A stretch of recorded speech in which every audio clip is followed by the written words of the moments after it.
What's going on all, Hadix Gaming, and as you can see, I'm currently mining this out for two reasons. One, I need a ton of obsidian, and currently there is no way to get my settlers to get it for me in bulk, and there's no other alternatives other than mining it myself. But the second reason is that I also need tons of stone for some future works. So this month's update brought us one step closer to 1.0 and over 100 new items to decorate with. And to get access to all of them, I would need to upgrade my landscaping stations and my carpenter's benches to the fallen tier.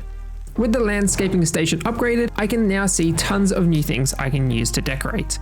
So straight away, I knew that I wanted to put a nice garden hedge around my fairy garden and did just that. It seals it in nicely and makes it look like it's a nature reserve that doesn't get trampled and is well protected. I then finished it off with some gates and thought it looked pretty good. I set off to the desert to get some palm logs for my carpenter bench upgrades and upgraded them both to tungsten and then to the fallen tier. This again gave me tons more decorative options, and also with the update, each different wood type now has their own respective tiers in the workstations. I finished off my nice cozy resting area with some snow hedges, which just added a small pop of color to make it stand out amongst the rest. With this update, unfortunately came a small bug, and it added furniture filters to all of my chests. I had to go through one by one and turn them all off so that my storage could filter correctly. Now this might be a hot take, but the addition of stepping stones may just be the best part of this update. They are so simple but add such depth into the areas with water. I created a bridge connecting the islands together and another small one crossing the pond I had going. I mixed it up with a few small and large stepping stones and also threw in a couple moss covered ones for some variation. I then added some swamp imp statues into my mossy cave to add some flair, and then added some books and assortments to the houses. With the addition of just one singular item, I knew that I wanted to remake my entire castle area. I wanted to turn it into an evil castle, kind of like Frankenstein or Dracula styled, and that one item was the blood fountain. It added such an ominous feel, and these new vampire banners really made it look threatening. I had one issue though. The castle floors are too bright to look menacing, and I knew I'd have to tear it all up and rebuild it with different walls and floors. This was going to be another huge project, but at least I had a vision and a starting template. So with any evil castle, I needed a ton of lava. I then collected some and used that lava to fill in the areas that previously had water. At the time of recording this, there was a small bug with the buckets of liquid that could be used infinitely. This wasn't a groundbreaking bug, but it did save one or two trips for me to collect some lava, and I tried not to abuse the bug as much as I could. I had to go back to gathering more obsidian and then finalize the castle perimeter. Next up was the flooring, and for the flooring, I knew I wanted the rooms to have crypt wooden floors, as it was a bit more dark and gloomy for the theme I had going, but I knew I'd still have to experiment a bit more for the rest of the castle. In the end, I decided with deep stone floors and crafted an insane amount, but believe it or not, what you're seeing here wasn't even enough to cover it all, and I'd have to go back and craft some extra. And as with all castles, comes a throne room. So I placed down the spider throne and some spiderite carpet and spiderite floors. I didn't have enough floors, but I'd soon get enough to complete the room. And with all that done, I began the extremely long process of tiling the entire castle with deep stone floors. As I complete this, I want to take the time to thank everyone here for all the support on this series. Every like, comment, subscribe, anything at all that you have done to even just view the video has been such a wonderful help to me. However, with 1.0 around the corner, this series is probably going to come to an early finish. I did want to drag it out for 12 months and have 1 year in Necesse on one world, but what I'd like to do is for the final few months leading up to 1.0, I'd love to do a few extra builds, but then copy this world into a new creative world and let my imagination run free in creative mode. As of this update, this month dropped creative mode, and I'd love to explore that on a world that I've worked so hard on already. I'll keep where I am at as a survival and duplicate the world so I can have a creative world too. And that way when 1.0 rolls around, the developers recommend starting a new world to explore all that 1.0 has to offer, and that's just what I'll be doing. I don't want to miss out on anything for 1.0, so I'm going to end the series when 1.0 starts.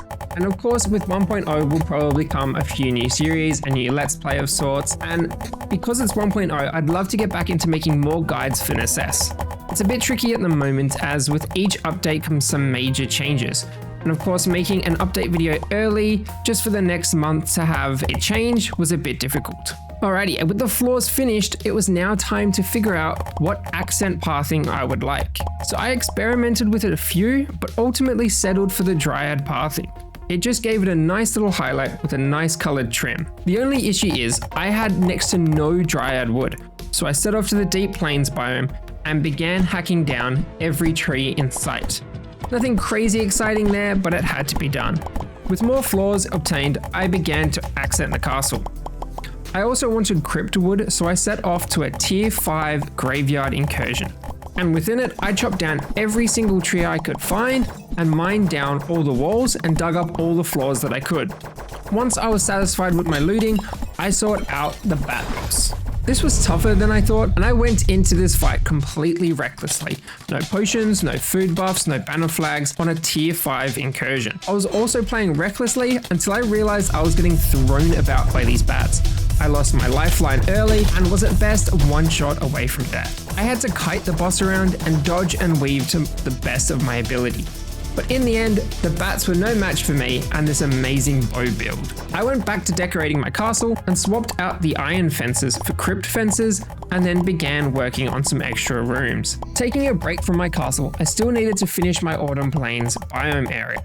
This is a huge task as I have to mow the lawn and then dig up the plains to get seeds to then plant in my base. But the downside is that I have to dig up the grass so that the plains grass can grow. And whilst that sounds simple enough, the regular grass can also grow back. So the regular grass and the plains grass will both compete to grow to an empty tile. So it became a process of digging up the regular grass, planting seeds, and then repeating it. I also found I could place a brazier behind the blood fountain to make it visually look like there was flames coming out of it. I'm not creative, but I thought that was a pretty good idea. Setting off to the deep swamp, I dug up a ton of glow coral and puddle cobblestone to assist with decorating my ponds. I started off by lining my ponds with the cobble and then just placing down some glow coral to give it that lively, sparkly pond vibe. All the game needs now is some fireflies or glowy fairies, and I then went round and completed the rest of my ponds around the place. With the ponds done, I then spent the next 5 minutes clearing out grass to let my autumn biome grass grow, and a neat little trick you can do to speed things up is to sleep in a bed. This is a neat little trick as the way it works in Necesse is that game time passes really fast, meaning your crop speed, your tree growth speed, the grass spread, and all of that will advance with increased speed as you sleep, but your settlers still operate at the same speed. So by sleeping for a few days in a row, you can get everything fully grown, ready to harvest, faster than just waiting it out. And as you can see when I woke, all of my grass has spread. I got to drawing some more rooms out and decorated them, and as you can see, my castle is coming along just fine, looking all eerie and creepy now. I wanted to take a look at my island, so I did the sleep trick again, and as you can see by my exploration of the island, everything had grown. And whilst everything was grown, I knew my settlers would get to work straight away, and I do wish they'd implement the strike banner. So by placing down a strike banner in a banner flag, it would put all the settlers on hold so that they would ignore all their work and admire the settlement too. This was a short month and I was going to end the video here, but I wanted to show you the process of submitting builds for 1.0. Start off by duplicating your world so that your original world can still be played as survival, and then choose a character who isn't on a survival world. Then go to tools, copy your preset, and then go back into your tools and edit your build. When submitting these, there is a size limit, so keep it between 25 by 25. Then just go back into your tools, edit your preset again, which gives you the option to send it to the developers.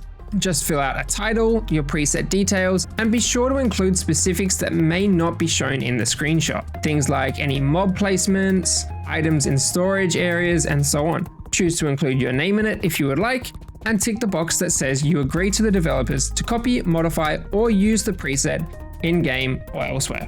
Then just hit submit, and you'll get a little notification that says closer to 1.0, there will be a stream where the developers go through them, so follow their socials to ensure you don't miss out. This stream will go through tons of everyone's builds and see what they like, what they don't like, what they may add to the game and things like that, and it'll be a fun, neat little community stream for everyone. I then went through and added some extras like my fairy pond garden area, my seeding area, which I disabled the flooring on so that I could use it in any biome, and my swamp surface caves. And that is it for this month's episode. It was a short one, but I do thank everyone for continued support, and I hope everyone has a happy time zone. So that means good morning, good afternoon, or good night, wherever you may be, and I hope to see you next time.